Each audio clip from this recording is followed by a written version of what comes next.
ఈరోజు కథ పేరు రైల్వే స్టేషన్లో మర్చిపోయిన సూట్ కేసు.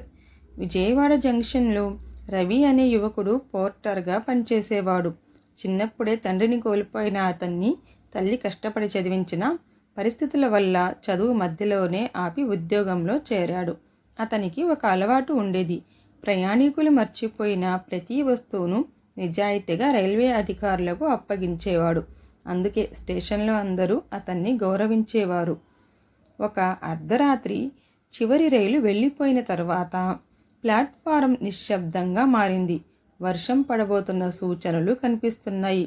ప్లాట్ఫారం చివర ఒక పాత గోధుమ రంగు సూట్ కేసు ఒంటరిగా కనిపించింది.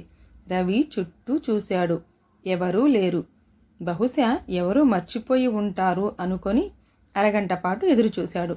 ఎవరూ రాకపోవటంతో స్టేషన్ మాస్టర్కు సమాచారం ఇచ్చాడు.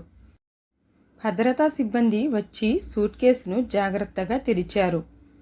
అందరూ ఆశ్చర్యపోయారు. అందులో బంగారం లేదు, నగదు లేదు.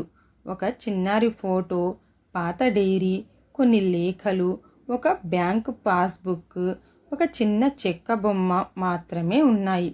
డైరీ మొదటి పేజీలో ఇలా రాసి ఉంది: ఈ సూట్ కేసు ఎవరికైనా దొరికితే దయచేసి నా కూతురు మేఘనను వెతకండి.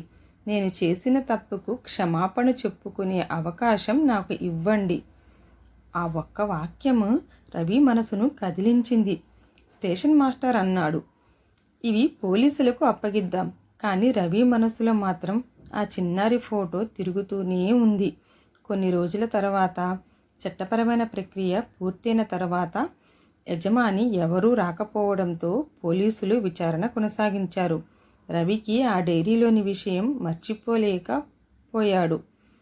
ఒక ఆదివారం సెలవు రోజు అతను పోలీసుల అనుమతితో డైరీని చదివాడు. అది ఒక తండ్రి జీవిత కథ. 20 సంవత్సరాల క్రితం జరిగిన రైలు ప్రమాదంలో తన భార్యను కోల్పోయిన వ్యక్తి. గందరగోళంలో తన 5 ఏళ్ల కూతురు కూడా కనిపించకుండా పోయింది. బ్రతికి ఉందో లేదో కూడా తెలియదు. కానీ ఆమె కోసం దేశమంతా వెతికాడు. ప్రతి సంవత్సరము అదే స్టేషన్కు వచ్చి ఎదురు చూశాడు.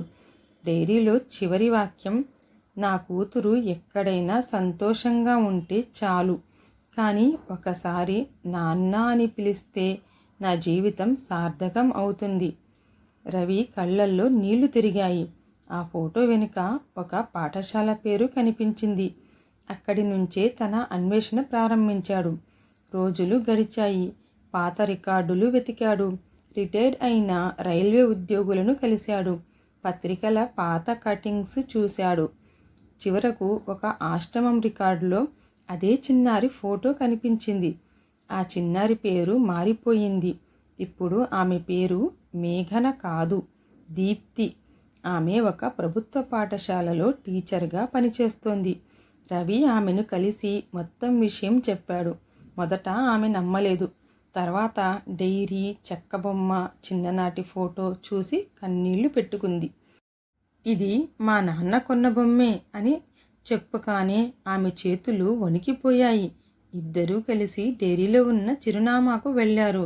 కానీ అక్కడ ఒక విషాద వార్త ఎదుర్కొనవలసి వచ్చింది.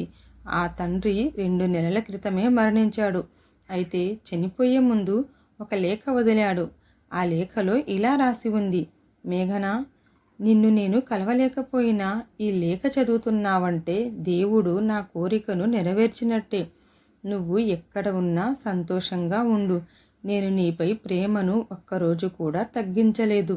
దీప్తి ఆ లేఖను గుండెలకు హత్తుకొని బిగ్గరగా ఏడ్చేసింది. రవి కూడా తలదించుకున్నాడు.